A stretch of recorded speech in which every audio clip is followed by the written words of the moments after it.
kababayan, mag-ingat po ka ngayon, ngayong bagyo. Dahil po may muntika na bumalunod na babaeng si Arwen, na nagtitingin po daw siya ng ulam na seafood sa ilog, na muntika na siya malunod dahil sa malakas na alon. So magdahan-dahan po kayo dyan, mga kababayan. Make sure po na hindi po kayo malunod. At ito po ang interview natin si Mr. Panda.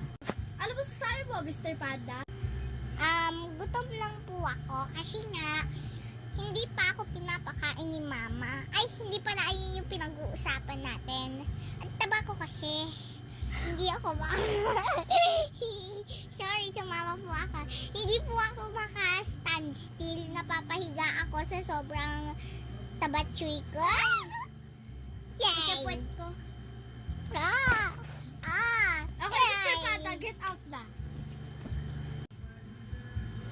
Mga kababayan, si Arwen na nalulunod ay nasa hospital ngayon. Ala, umalis ka muna. Let's go back to the part. Pangalan niya ay si Arwen, Kin Arwen Adamus Tabernilla. Munti ka na siya mamatay sa malaking alon. Ano ba, Mr. Panda?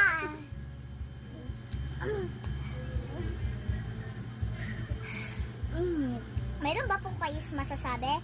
Sabihin nyo na lang po sa comment down below. Ano? Tapos, kung gusto nyo po ng part 2, alam ko po nasa video tayo. Kung gusto nyo po ng part 2, comment down below nyo na lang po.